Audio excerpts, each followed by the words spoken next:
My name is Ray Park. You might know me as Snake Eyes and Darth Maul, and you're listening to the Regular Joe's podcast. Better check it out, or the dark side is going to come after you. My name's Jason Isaacs, and you're listening to the Regular Joe's podcast. This is Beverly D'Angelo sending love out for anybody who loves the Regular Joe's podcast.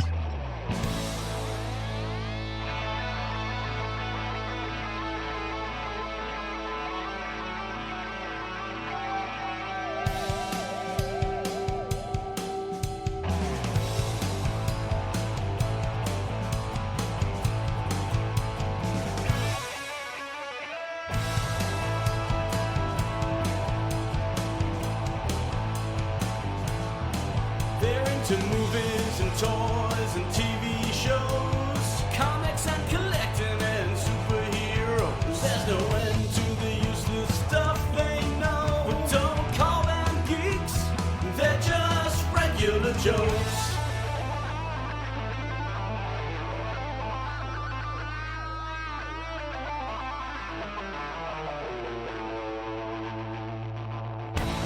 Welcome to the Regular Joe's podcast. I'm Dave Pisani. I am Barry Kay. And I'm Todd Pleasant. I said I am Barry Kay. I usually don't say I am Barry Kay. I said I noticed yeah, that. just really That's mixing it up weird. there, Barry. We're mixing it up, people. Yeah, felt a little weird. It's all good. Just for you. We're mixing it up. Just toss out that contraction. So, America's back on track. Maybe. More on that another time. Today, you know what we're going to do? It's very meta. We are a podcast, and we're going to talk about another podcast. Yes, we are. We're going to do a lot of that, but we're going to do that today. So, some segments, all good stuff. But hey, we haven't said this in a long time. Follow us on Twitter, even and what's the other thing? Instagram, even though we don't post much. Facebook. Follow us on any of those places. Like us on the Apple iTunes thing. Yeah. I think it's called Apple Podcasts now. Podcast. That's how long it's been the amount of time we've been it. doing this, they've renamed it, and we've just always called it iTunes. But Apple Podcasts. If you use Apple Podcasts, like us, and if you really like us, leave us a review, because those are great. We haven't had one in a while. So those are great. Leave us a review. They help us. They help us help you. But let's go random.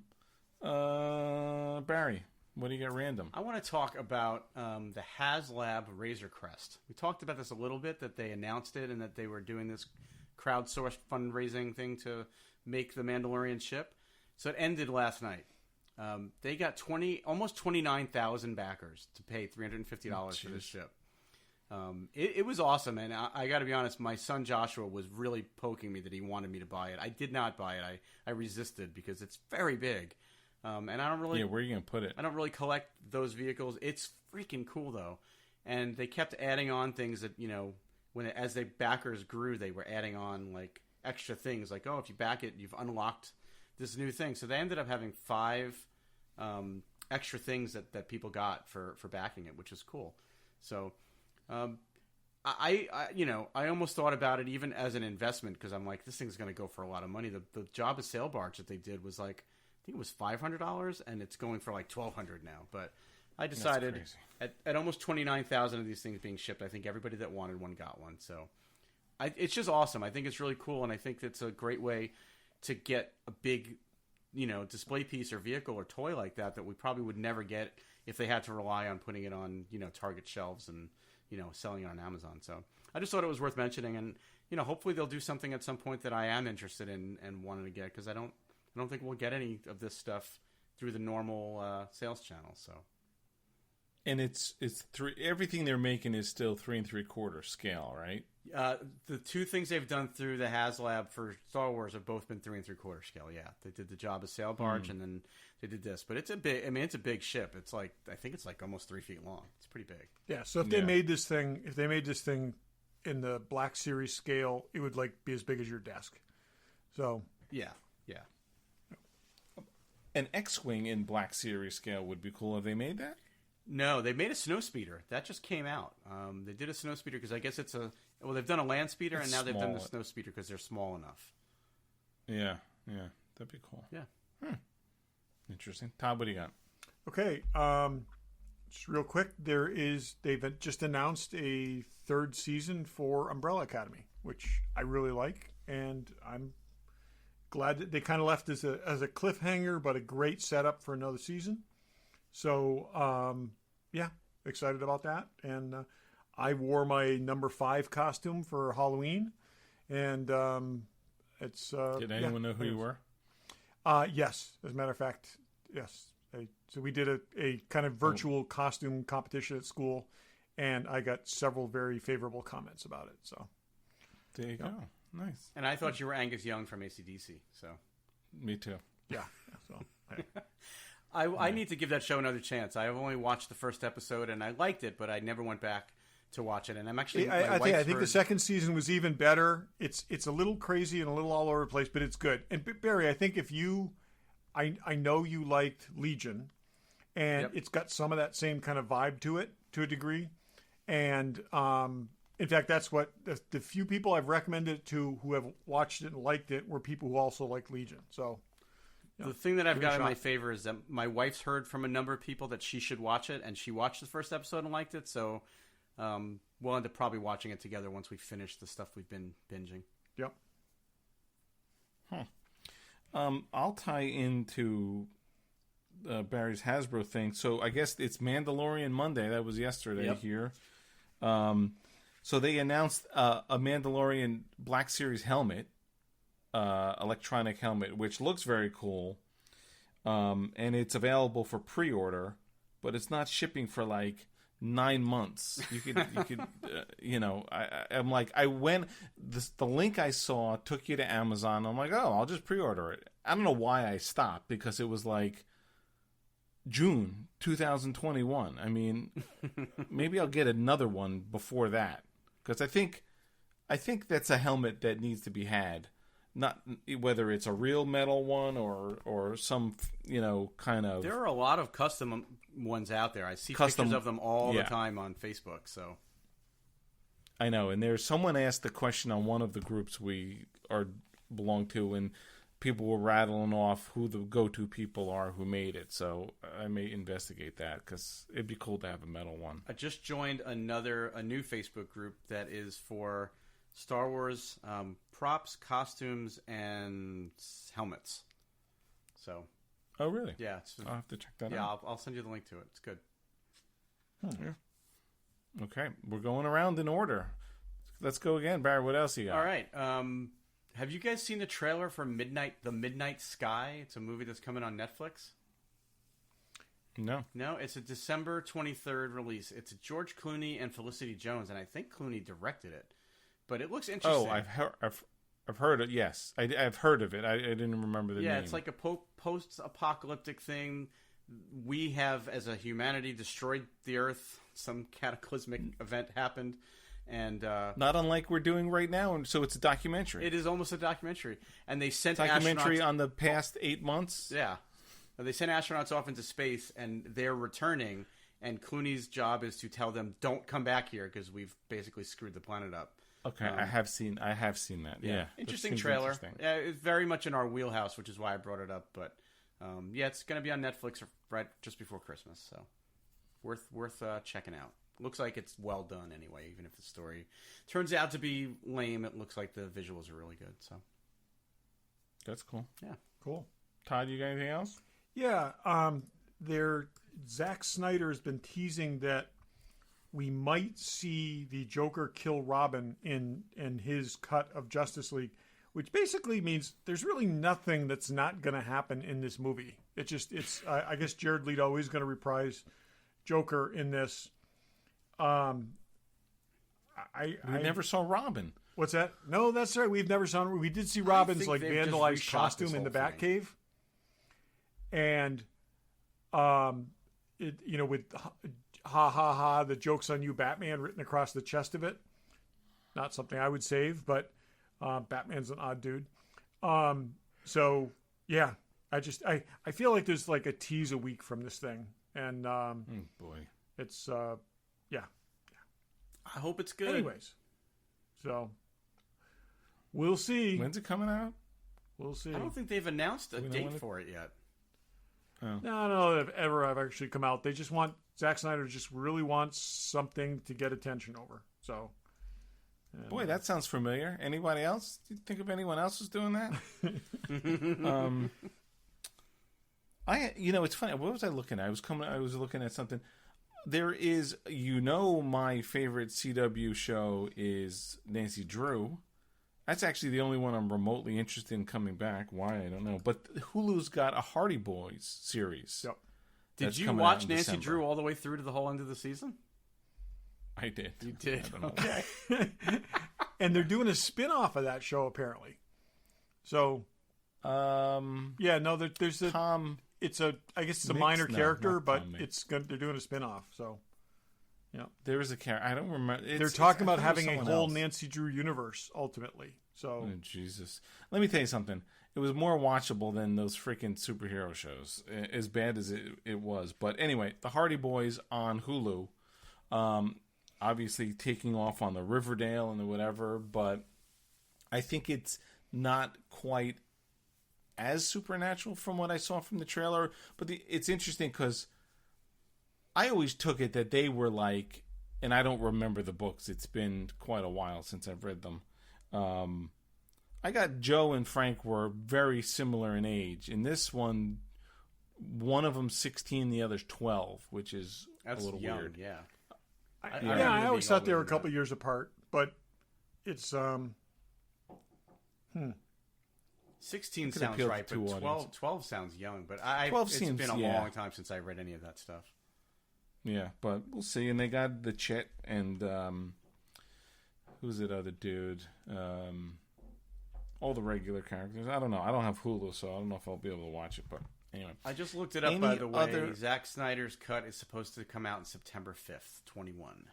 Oh, jeez. So we're a ways away. I'll put that on my calendar as soon as I buy a 2021 calendar. Yeah, we're a ways away from it. Only 5 more days to The Expanse. So. Oh, shit. Really? Yeah. Is that it? Right? December 15th? Wait, I have not seen... It's November 10th, Todd. It is. Okay. Okay, so it's only 35 more days to The Expanse. God, I can't believe it. Todd's head is at December 1st already. It kind we of know why. is. You Please. don't. Kind of is, yes. Yep.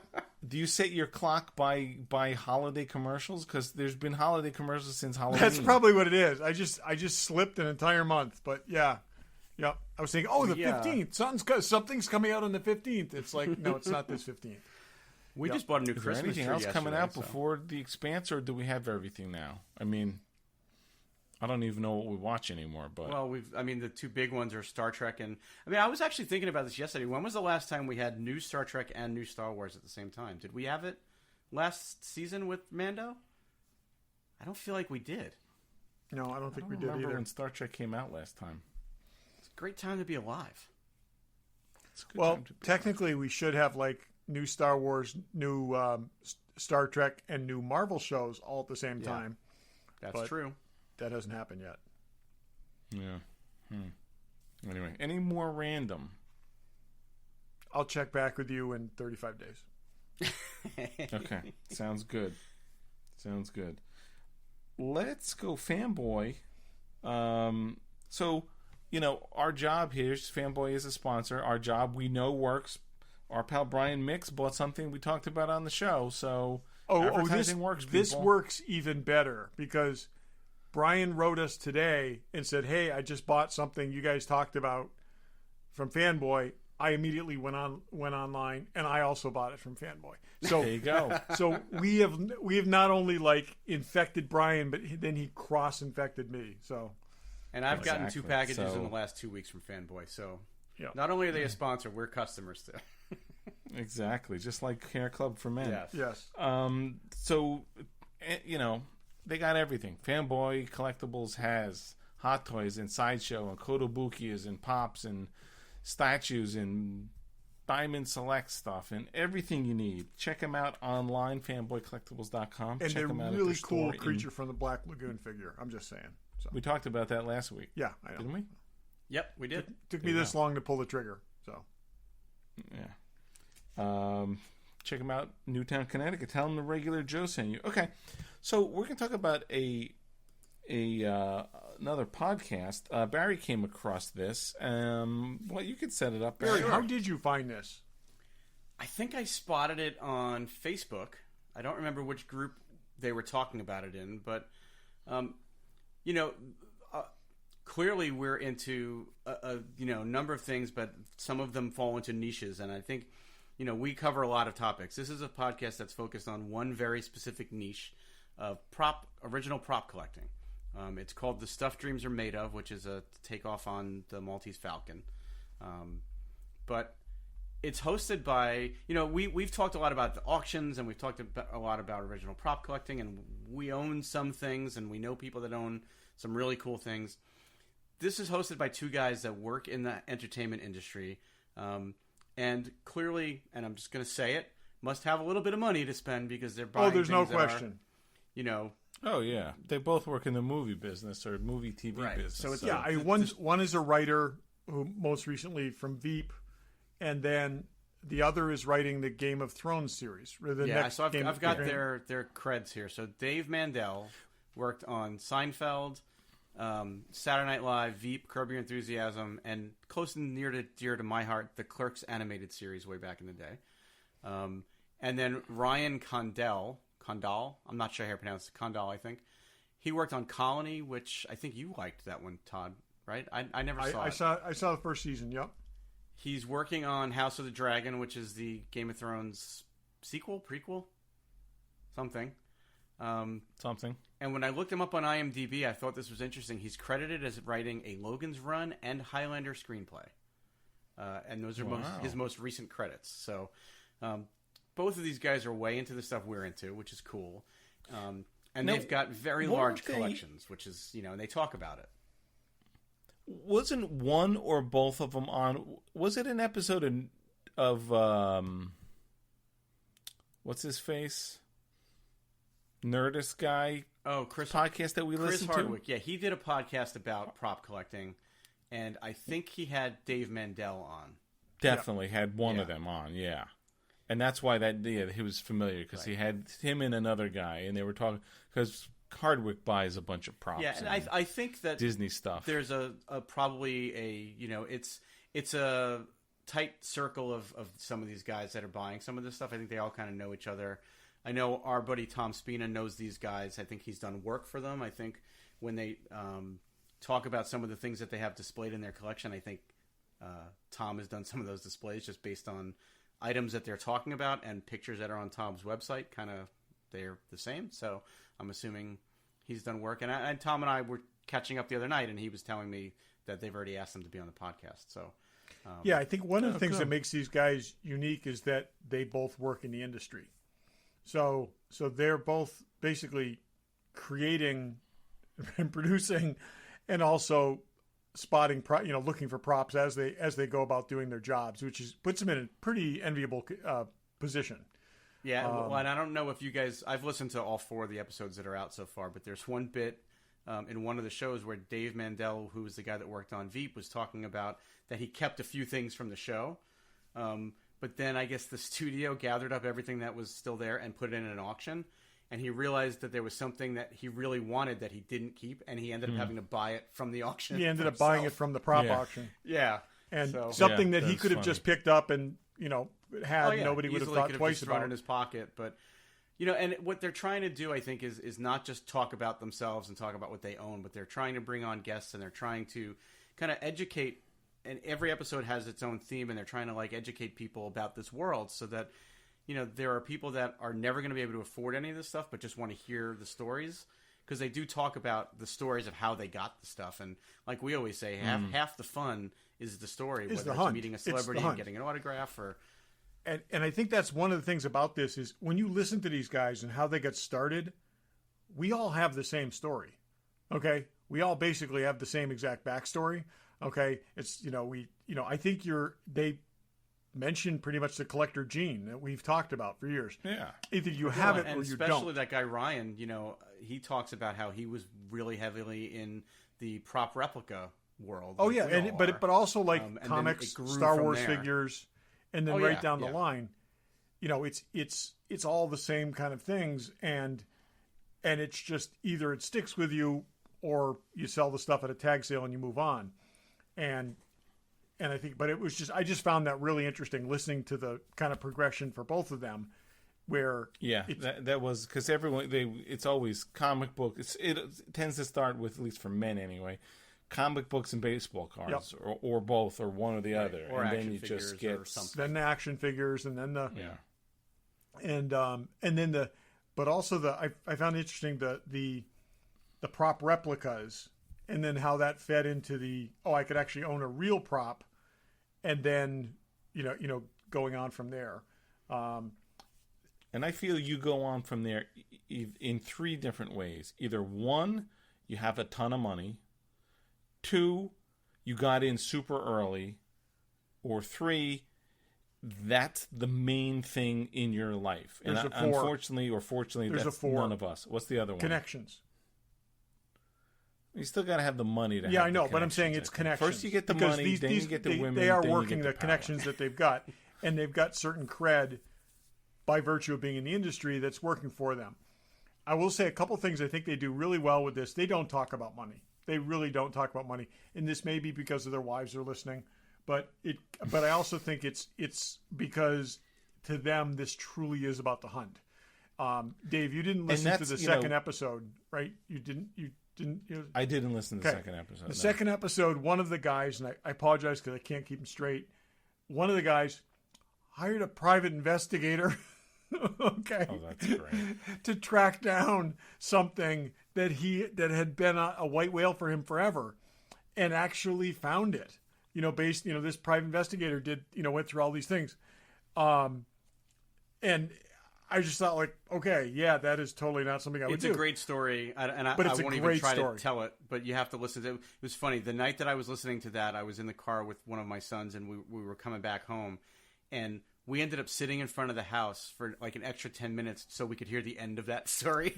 Right. It was, I could see this being a driveway moment. I listened to this riding tonight, and I took the long route back so I could finish one of the stories. Yeah. It's a lot of fun to listen to. Another thing they told in there, which was the second episode, is basically two really good collecting anecdotes. But they wanted a particular, and I'm not even going to spoil this because it's a great story. They wanted a particular movie sword, okay?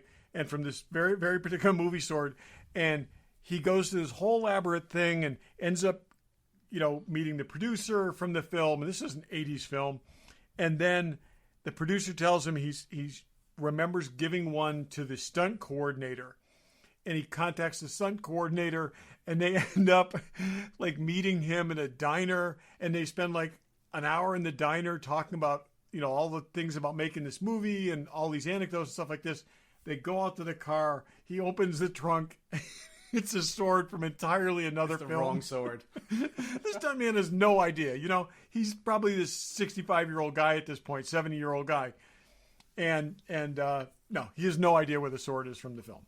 One of the other really cool things is if you are a social media person and if you're on Instagram, everything that they talk about, they post pictures of. So, they've talked about some pretty amazing things over the course of there's only 4 episodes out so far, but their pictures, I'm just looking at their pictures now. They've got photos of actual Stormtrooper helmets, alien pulse rifles, the Blade Runner blaster, the headpiece of the Staff of Ra, Luke Skywalker's Tatooine costume, Superman's costume from one of the Superman movies. I mean, the list goes on. Deckard's shirt from Blade Runner. Like, most of this is stuff they have, but they've also had some guests on who've posted some pictures of their things too. Yeah. So it's just there's no just question. To be able to look at the pictures is awesome. Oh yeah, that these guys have the money to do what they want. They want to do with it, but it's kind of one of these things where you can enjoy, you can sit there, you can resent them, or you can vicariously enjoy that these guys are in a perfect position to do exactly what they're doing. The few props, and they all say the few props that it's not about the money. It's not about investing. It's not about, you're not in this to make money. It's a whole, and we've said that. There is one really good story in there too about one of them, was already involved in this and probably didn't have the money that he has now. But was going after a Star Wars Stormtrooper helmet that was in an auction, and he was out of the country, and he was bidding, and he kept getting outbid, and turns out he was bidding against Paul Allen, So he was never going to win that thing, no matter Oh, how yeah. high he went. Yeah. And he said that he was like, and we've all done this. Like, you negotiate with yourself in your head, like, all right, so this is how much I want to spend. And if I go past that, all right, what do I have that I can sell, that I can put that money towards it? And he said that he went through all of that and was kind of inconsolable until he found out he was, bidding against. Yeah, and billionaire. who has inexhaustible money. Right. And that's the Right, thing. and He related it to gambling, the auction thing, where it's like the endorphins kind of kick in, and all reason just drips out your left ear, and you're like, oh yeah, no, totally, and you can justify pretty much anything at that moment. We each have a And Star Trek We've done uniform. that in a small way. Yeah, we all have a Star Trek uniform that was purchased in just that way. I'm very pleased with it. You weren't. Oh no, Todd we're wasn't all- even we're all in pleased contact with it, with us. You just went along for the ride. Dave 'cause and I had a we- number in I mind. was we reading spent the way more text. than we Well planned past to. it. I was reading your text, okay? Yeah, but yeah, I never it's, jumped in and said no. it's fun. That's the bottom line. Is it's like any hobby, whether you're spending small amounts of money or if you can afford it large amounts of money. It's all still about the thrill of getting something new and tracking something down. And we could all make a list of the top 10 props from our top 10 favorite movies and never ever ever own one. These guys made those lists and literally started going after and acquiring And are now those things. and are pursuing them. Yeah. And now own some of them. So Yeah. no, Yeah. it's fun. I And, read the and new, I, you can't- you Profiles have has to, an auction this week. Yeah, well, actually, as think. we speak right now, the Agents of S.H.I.E.L.D. auction is literally taking place right now. But Yeah. yeah, I like you didn't said, look at the you pro- can we gotta either look at you that. can either listen with jealousy, or it's a lot more fun if you just go along for the ride and just vicariously live through these guys and enjoy that what they're getting and the stories that they're bringing on. Like I said, they're bringing on guests. They had a guy that was a Disney archivist who, his story, and it's in episode 4, I think. So neither of you heard it yet. He goes way, way, way, way back to when studios were like basically giving stuff away, and the props departments of the studios closed down, and they consolidated into a single company that you could go in and rent stuff from for productions. And there was basically a penalty fee that if you didn't return it, that you just paid a fee. And the penalty fee was so much. Yeah, It was like way cheaper than if you would have tried to buy it in an auction. And then one of these guys was telling a story that he was watching an episode of Charles in Charge and recognized one of the kids from Charles in Charge was wearing a dress from Gone with the Wind, because they had just rented it and didn't even know what it was. Oh, really? Yeah. That's crazy. Yeah, so it's great. Good. The stories are worth it if you're into this stuff at all. And they stories are also, worth they give tips that are valuable for anybody, how to deal with auctions and what, best practices. Because, we may not be buying $200,000 things, but if you're buying, $300 things, it's still the same kind of, a good way to figure out what the right thing to do is. Yeah, I found the referencing thing, where they try to identify exactly the prop that they have. I forget the phrase. Screen matching. Screen matching. I found the screen matching interesting because I went through. I found a picture of the stunt guy who wore my Star Trek uniform, and I have 4 screenshots of that guy wearing the uniform. So he walked past Kirk twice, and he was coming out of security when Kirk was going in to see Khan, and I'm like 99% sure he's a guy with dark hair, and like I said, I could have the wrong guy, but based on the pictures I found. So And I yeah, have Simon Pegg's pants, so there you go. yeah, and you have Simon Pegg's pants. So not as difficult a task, but it's kind of fun. And it's like I said, I just have this folder with pictures of like this random dude, but he's wearing the uniform that's now in my office. Well, and so I can appreciate that.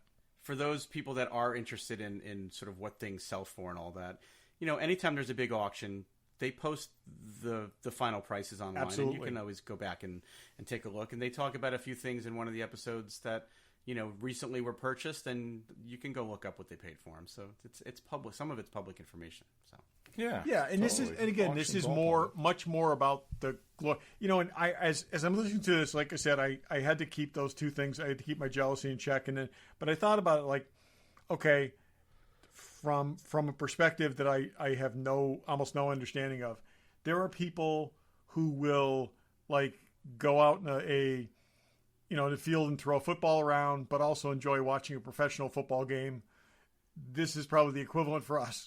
Okay, these guys are playing at a level we can never play on, but it's great to see that they're putting the effort and getting the enjoyment out of it, and sharing honestly, what they've learned. So it's some of this stuff. It's also about preservation too. They're not hiding the stuff they've got. It's out there. They're putting pictures up, and I think it's great. Like I said, it's one of the guys talks about the fact that he was already a working person in Hollywood when he met his wife and got married, and he never got rid of his bachelor pad, and that's where he keeps all of his props. Yeah, so he has a condo that just his dwelling. stuff is at. Yeah, nice. That's a good idea. Just for his collection. And truth be told, I know somebody who's been there, and he said that it's pretty awesome. Yeah. Yeah. Wow.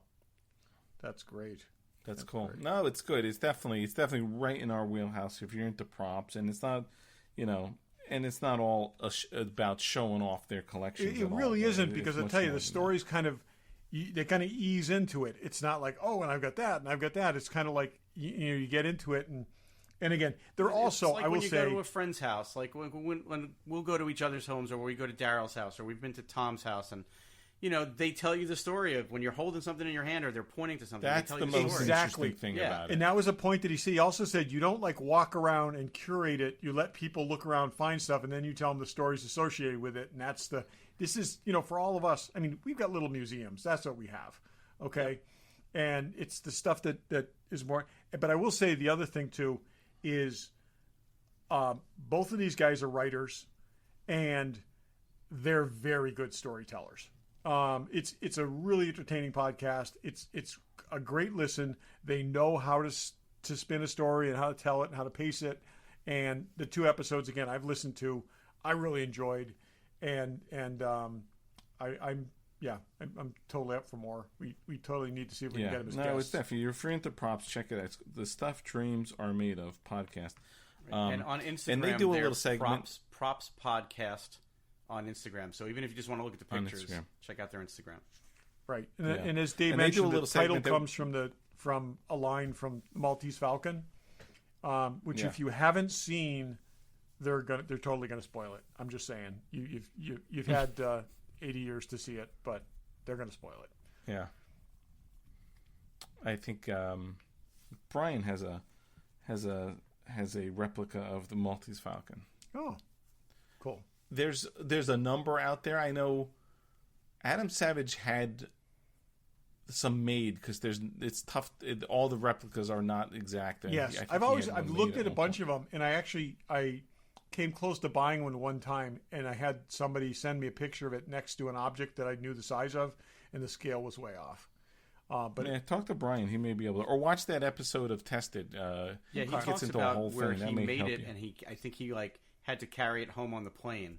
There's like a whole story with how Adam Savage got his home from wherever it was he made it. It was interesting. Yeah. I bought Evan a stone gargoyle. It was maybe 12 inches high. I bought it in Paris. It was a reproduction of a gargoyle in Paris, and I wrapped this thing up so I could get it home safely. And I had to unwrap that thing about 9 times through the various stages of customs that I went through, and it was just Anyway, so I can sympathize with that. Yeah.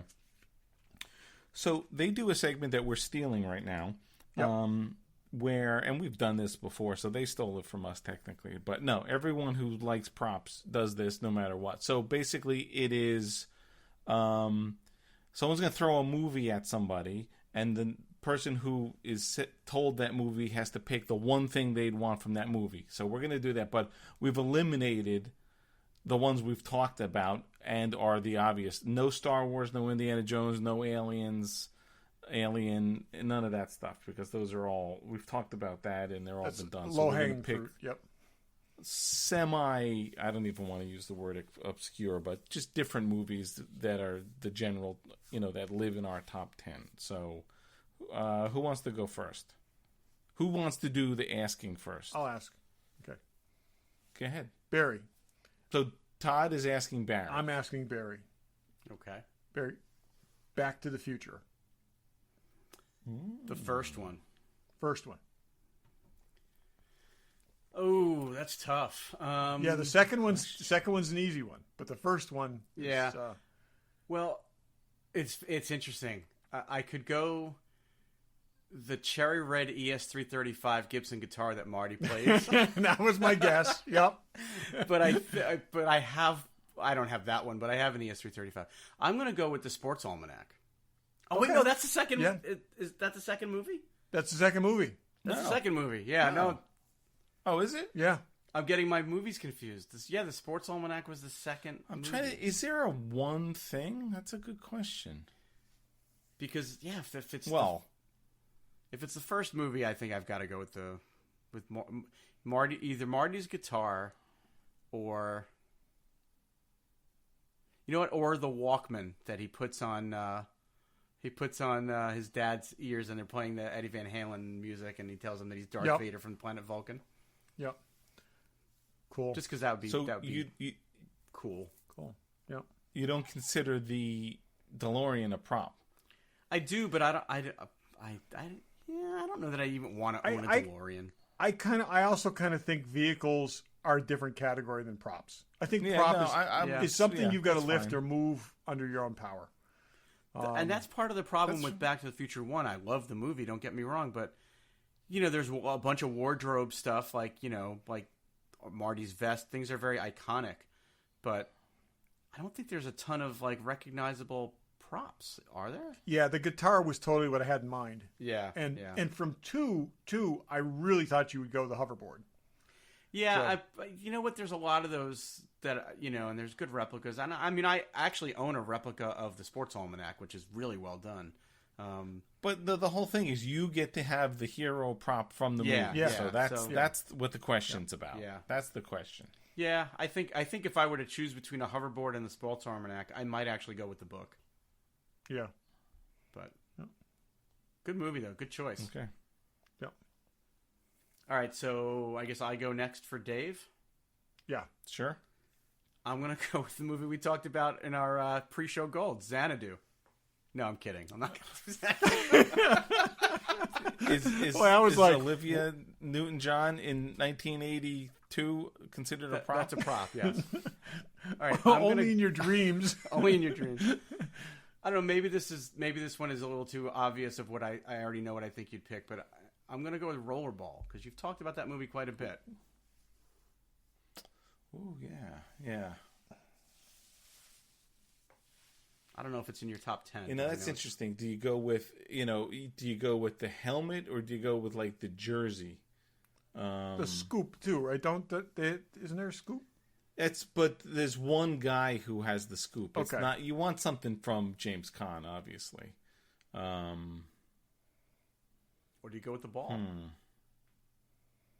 Or the ball, yeah. Or the glove. The glove. Yeah, I guess the glove is what I was thinking of instead of the scoop. I got to go with the helmet. I mean, I made the helmet, so I would go with the helmet if I know it's his helmet. But that's probably tough to identify. But I'd say the helmet. Yeah.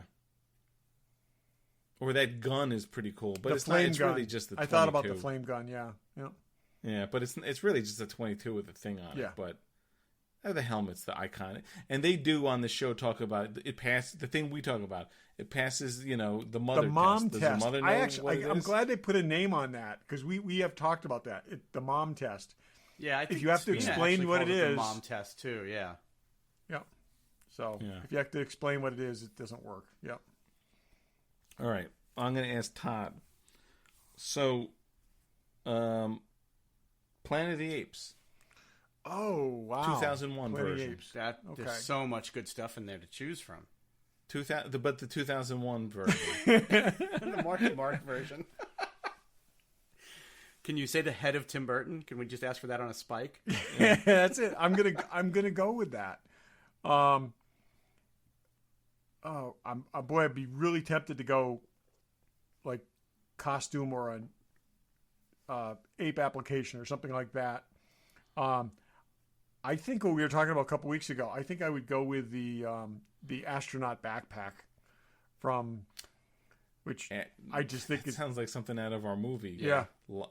Motorcycle backpack. Yeah, but that backpack with all their survival gear in it. Yeah. It's not as, I guess, iconic to the film as maybe Nova's loincloth, but it's I think that would be really it's cool. something. Yeah, it's cool. I mean, I guess you'd have to get like Roddy McDowell's full. That's what I'm saying, and they were application. pieces. They weren't. I bet those don't. Because like I know the masks exist for the background characters. There were actually pull-on masks, but the applications were layers, and a lot of those were discarded, and I'm sure that's a tough thing to. It'd be a really tough thing to get. On. I mean, and that latex, one of his, unless it was preserved right from the beginning, would never. Right, and that's. I mean, it would definitely be Roddy McDowell. It would be Cornelius, and it's I would say in that film, most of the really iconic stuff is either like scenery or like the structures and that kind of stuff. And Lawgiver, is the Lawgiver in that one? Lawgiver statue. The Lawgiver statue. Yep. Yeah. Again, I would very go hard with a to carry guerrilla home, rifle. Those rifles, I always wanted. Guerrilla rifle. I thought about that's also. Those have been on my build list for a long time, and they're campy. They're not hard. Yeah. But when you build them, you can. It's more fun to build 3 than there is to build 1. That's what I just said. Yeah, that's easy enough to build 3. The cool thing to do with that is to get like a toy or an airsoft thing to use like the mechanism, so you have a working trigger and stuff. Right. Yeah, gotta look into that. I was working on plans for one of the machine guns for a long time, but I never really got around to it. So anyway. We'll do that again. We've done that before, but it's we've done the Star Wars, we've done the other things, but we'll have to do random movies. Check out their podcast because it's worth listening to. Yeah, it definitely is. Yeah, it's a lot of fun. Check it out. Okay, let's go. What's in the box? Show you with the box. Who's in the box? Oh, what's in the box? What's in the box? Regular Joe's What's in the Box. Talk about weird. No shortage of ever buying stuff for us. You know that. What else are you going to do when you can't leave the house? Shop on the internet. Exactly. Yeah. I don't know who went first last time. Who went first last time? Todd asked Barry. Barry asked me. Yeah. Barry, you go. What do you got? What's in the box? All right. Something that was delivered, and I held onto it and did not open it for a while because I really wanted to savor it. It is from Fanboy Collectibles, and it is the Hot Toys Mandalorian. Wow. Look at that. I broke down. I opened it, and let me tell you something. Spectacular. It is so cool. And I know you guys... I love the stand. I was going to say, you guys don't love displaying your figures on stands, but, I mean, look at the Stormtrooper helmet on a spike with the blood dripping down and everything. It's just fantastic. It's just so awesome. It's even got, like, a little piece of cloth hanging out the back of it. Really well done. It's a desert base, but the figure himself. Was that the deluxe one or is that the regular one? This is the first one. There's no deluxe version of this one. There's no deluxe. Oh, that comes with that base. Yeah. So this is Mandel 1.0. Yeah. This is pre full Beskar armor. He's got the full rifle, and it actually straps on to the bandolier that he's got going across his chest. It actually connects there, and then there's a loop on the back that holds it in place. He's got on his belt. He's got the little charges that he uses in the first season. He's got the pistol. He's got a ton of these little cartridges strapped around his leg and on his belt and on his bandolier. He's got the tiny little tracker thing that fits in his hand. Yep. Oh yeah. It's a lot of really good accessories. The helmet doesn't come off. There's no Pedro Pascal head under there. But honestly, I wouldn't display him that way even if it did. If you're not allowed. Look at the back of the cape. It's all tattered. It's all ripped up. Nice. Really, really, really well detailed. It's awesome. I've said to you guys, I ordered this one, and then when they announced the Beskar version with the child in the pram and everything, I was like, I got to have that one.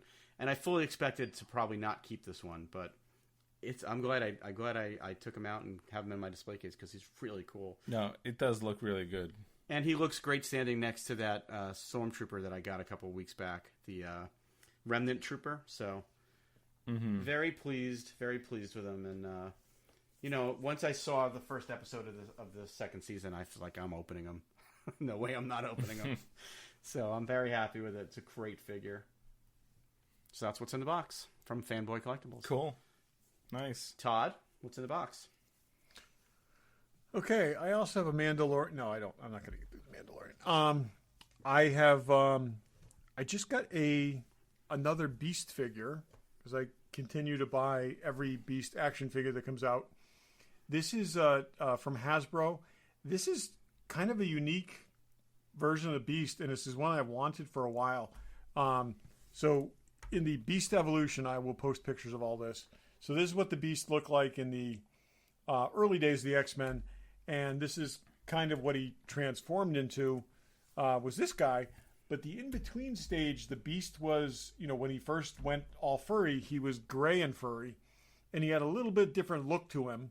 And I think I did, some time ago, I did the reprinted collection of those first comics from Amazing Adventures when he first transformed. And this is dead on exactly what he looked like in those comics.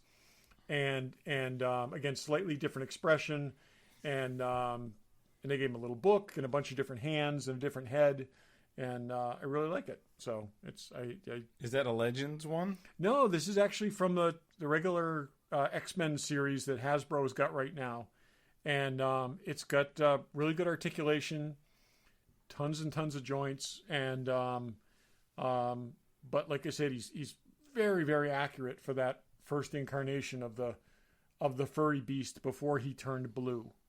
So I'm really pleased. So how many Beast figures is this now? All of them. I have them all. I have everyone made. So it's 30 something. So is it really that many? Yeah, I didn't realize. Yeah. So including like the 3 3/4 inch ones, which I think are 5, and then I have yeah, anyways, there's a lot of them. So, Dave, what do you got? Okay. This is sort of ties into something we were talking about. Long awaited. Probably one of the things I've talked about for longer than others. Oh, you got it. Oh, you finally got it. The Factory Entertainment reissue of the Golden Gun from Man with the Golden Gun. I didn't even realize how long it was. It was about 15 months since the pre-order. Did we talk about that last week?